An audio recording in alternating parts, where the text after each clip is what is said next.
from the editor, the entire paragraph was sort of X'd out. You know, which as editors do. You know, change this, make it flow this way, transition from one paragraph to another in another way. And I politely sent it back, and I took the red lines out, and I said, well, I think I'm going to leave it there. And they sent the edits back, and they erased it. And I realized that it was not only a second or third or fourth incident of something like that happening, but that there was a pervasive culture in editorial rooms and editorial boards of how we talk about our moments in history, in terms of race, in terms of rebellions, and in terms of uprising. And I felt really conflicted and confronted by it. And I call often my colleagues who have been a tremendous resource and support for me at the Detroit Equity Action Lab, because it is there that the nature of these conversations sort of take root and begin to bubble, and that support in order to deal with that sort of really came my way from Peter and Eliza. And I was encouraged to politely sort of push back, you know, and make sure that as a journalist that I could tell that story. And earlier one of the panelists said, you know, we talk about these things in a vacuum. And then you have to ask yourself, like, who are the people that like sort of are the gatekeepers of that information for the vacuum to happen? And those are my colleagues. These are people that I work with, and this isn't a profession that I work with. And we have historical context because of who writes those stories. We have a historical look at Detroit from a way a certain people saw it, or certain individuals saw it and wrote about it. And that's how we get these ideas about what had actually happened, or who started it, or you know, why Detroit is what it is because of that. And it's this lack of information, or the lack of the ability to really purvey that information that informs us. So we had a confluence of sort of extraordinary issues at that time. And they were, as the panelists said, education, housing, oppression, dismantling of unions, and sort of this push against labor. And I want to ask the panelists now, in terms of those same issues, you know, where are we? Where is Detroit when we talk about education? Where is Detroit when we talk about housing? Where is Detroit in this current moment when we talk about oppression?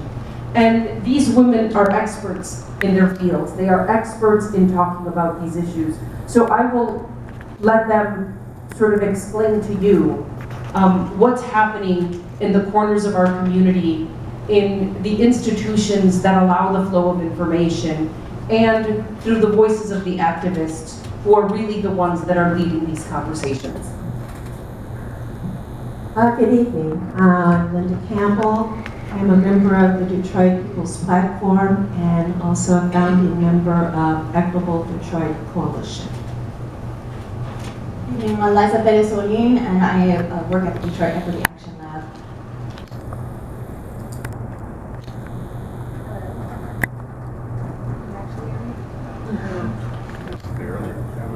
That one died.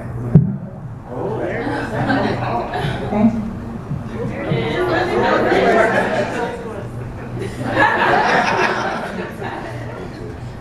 Good evening. My name is Dessa Cosma. I'm the director of the Economic Justice Alliance of Michigan, which we call EJAM. Leverette, manager, director of Community Connections Grant Program and the Lower East Side Community Grant Program. Also serving on the as the chairperson of the International Committee for Self-Development of People, where we support cooperative work in Belize. All right, so if I remember the question, it is what are the narratives that we're hearing in community at this time, particular time in Detroit? And I want to first say I really appreciate those who spoke before us. It was an incredible sort of history lesson for me. I came to Detroit in 1972, fresh out of undergrad, 22 years old, and I thought Detroit was just the absolute most thriving, high-powered place I had ever been in my life. And I saw Black people thriving, and Cecily spoke to Black people really sort of culturally and just movers and shakers, and Coleman Young was running for mayor. It was just such an exciting time in the city, and it was just, I was so proud to have adopted Detroit as my home. I left in 1988. I was gone for 10 years. And I came back and I didn't know the city because of the tremendous damage that had been done to this once thriving, significant center of African American political power. I was heartbroken. Devastation through loss of jobs, abandonment of jobs, more and more disinvestment that had begun years ago, but had become even more strident under the conservative leadership of the Governor Ingram at that time. Labor had lost a lot of its clout that would continue in terms of the number of jobs that were being outsourced. I was struggling to really sort of redefine my relationship to the city because it was not the place that I had come to call my adopted home. As I reflect back on that, we're talking 1998, I am struck by how that was the harbinger of what was to come, and the beginning of the shift in narrative about Detroit. A narrative that took us from a proud, movement-building, fierce, radical, progressive Black metropolis to a troubled city that could not find its way and was incapable of managing its way out of the problems that the city had inflicted upon itself. And that's the narrative that I think we have come to, that's come to guide a lot of what I see happening in the city now. And that is the intentional rewriting of the history of a people and their capacity to self-govern. The continued negative comments about the lack of Detroiters to self-govern, i.e. the need for an emergency manager. The lack of Detroit school children to learn effectively in schools that are run by African American teachers. Again, state takeover. The inability of Detroiters to sort of be and think for themselves as a Black metropolis, and therefore the need to bring in younger, whiter, hipper folks to do that job for us. And ultimately leads to the statement that Detroit, in the midst of its revitalization, is being reborn because of white people who are coming into the city and saving us from ourselves. That's my opening comment.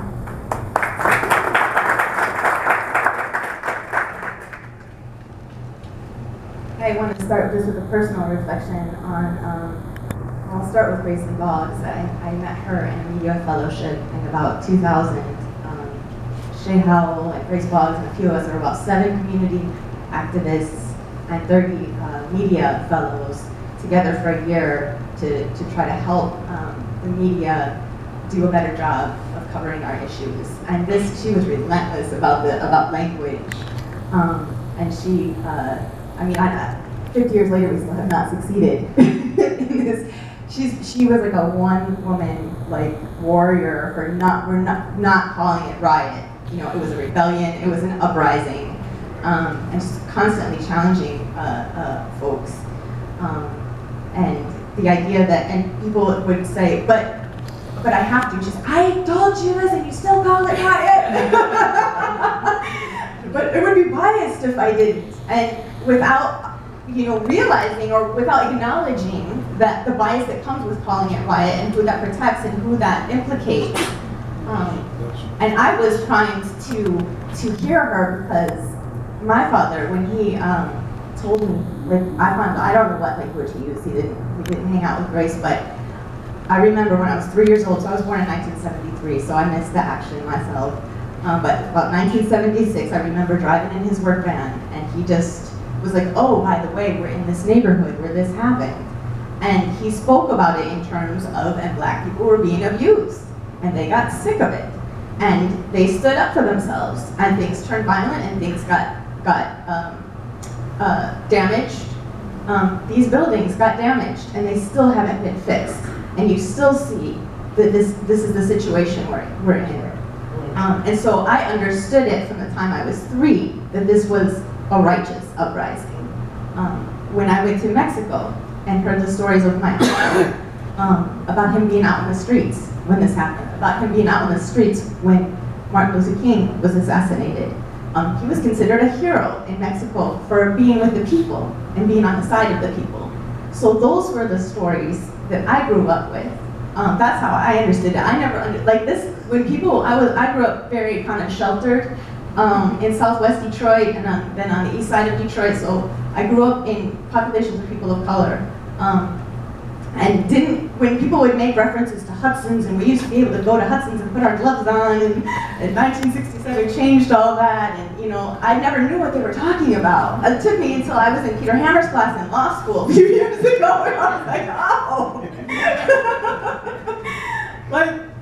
So white people thought this was a bad thing. I never got out the coded references.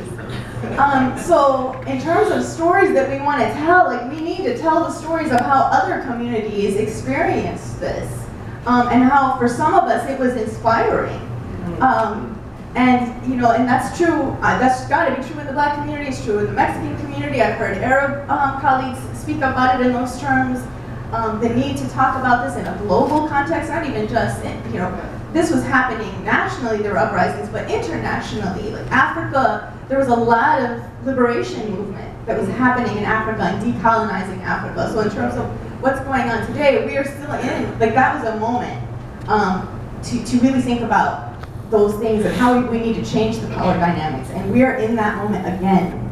So we can use this time to reflect on what happened then, and also some things that really were really hopeful. There were a lot of things that were born out of that movement. There were a lot of organizations that were born or who shifted their missions to really address that. And then some of them have succeeded on, and some of them have been derailed. And so what are those lessons that we can learn for today? Because we're in a moment again where we really need to assess power structures and our relationships to each other. So that's what I'll say for now. Right.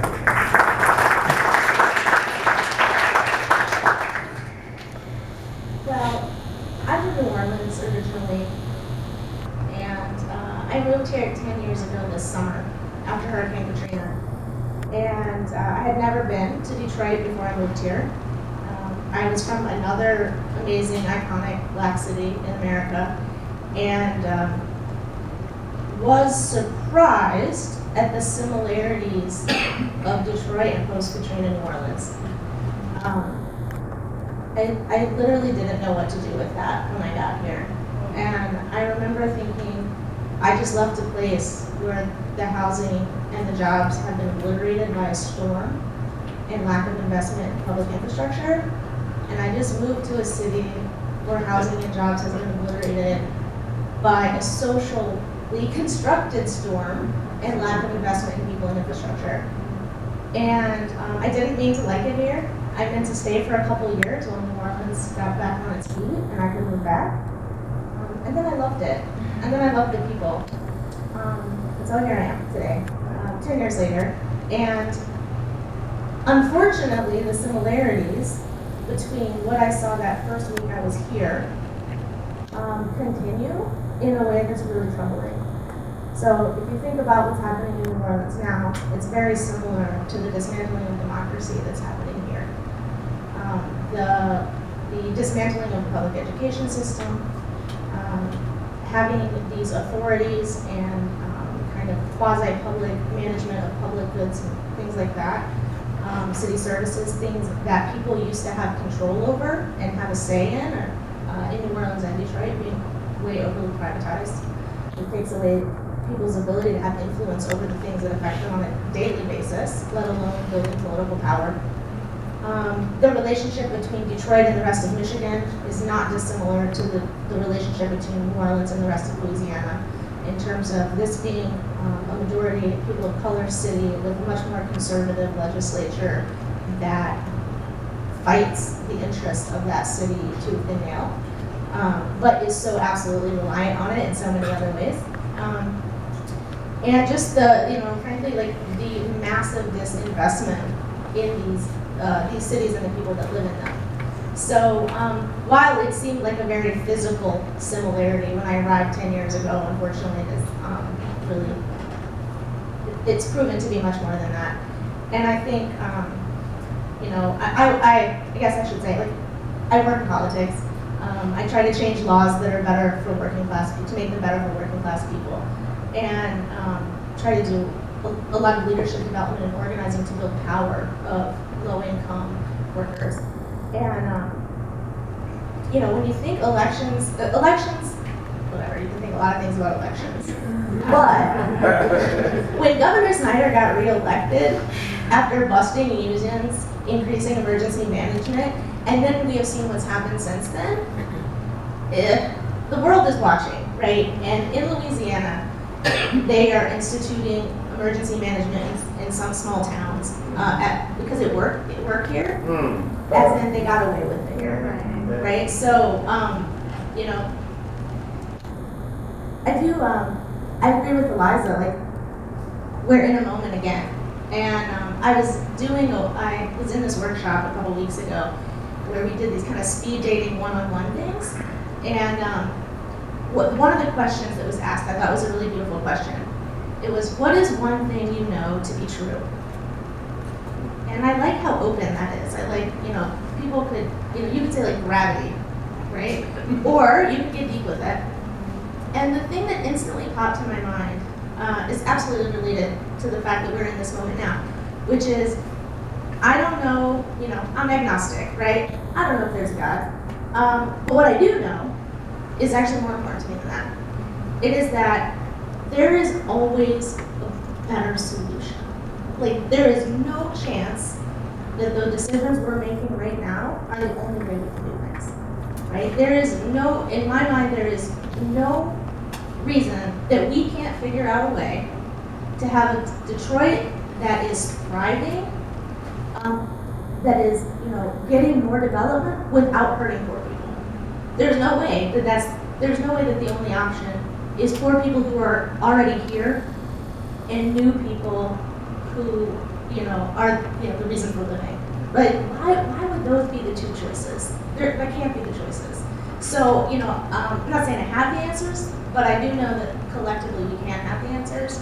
And that gives me a lot of hope because it's extremely easy to feel cynical. But I do think we are creative enough as a community, and we need to build political power to make it happen.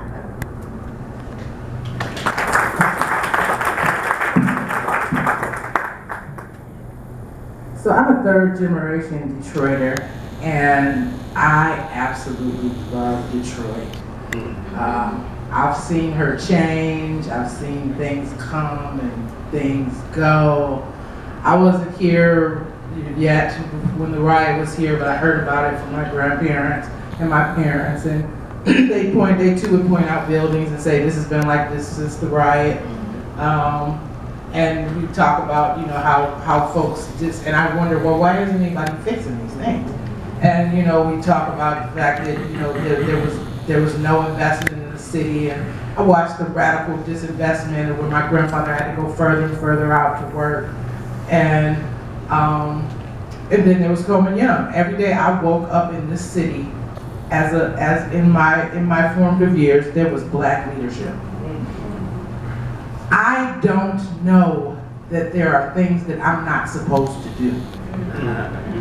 Dollar for dollar, day for day, having black leadership in the city that held it down, and I knew what the different challenges were in the city, and I know that Coleman Young was not a god, and I know that politicians they mostly come in similar ilks in some way or one way or another, but every day a black man was keeping me safe and moving the city forward, and that forever will define who I am, a big part of who I am.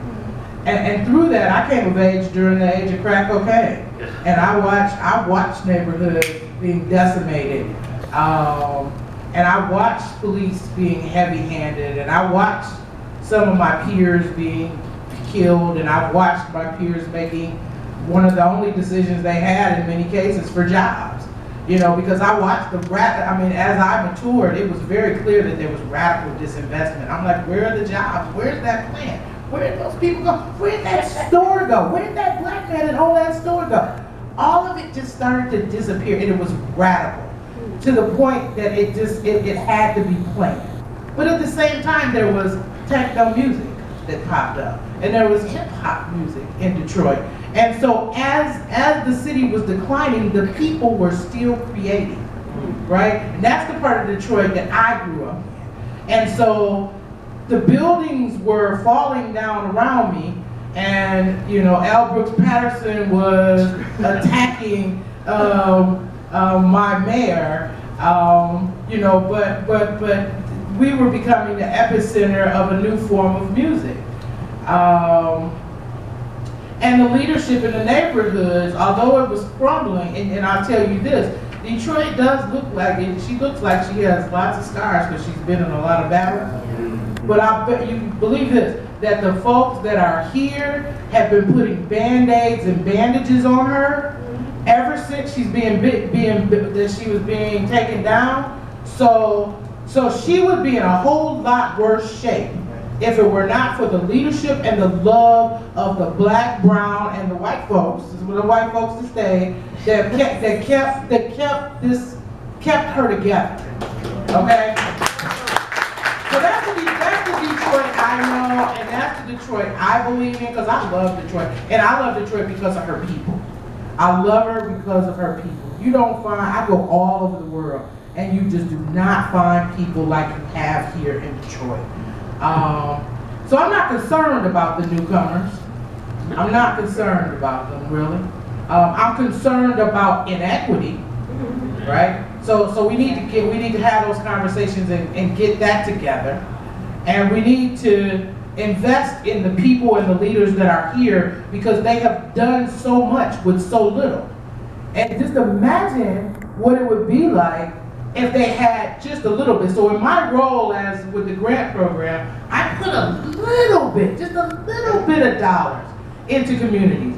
And groups and leaders do phenomenal things with those dollars to hold up themselves, youth, families, and communities. So that is what I want to see, is shifting that to put resources and capacities in communities that have proven that they can do something with nothing. And people who can do something can do a whole lot with a little bit. Right.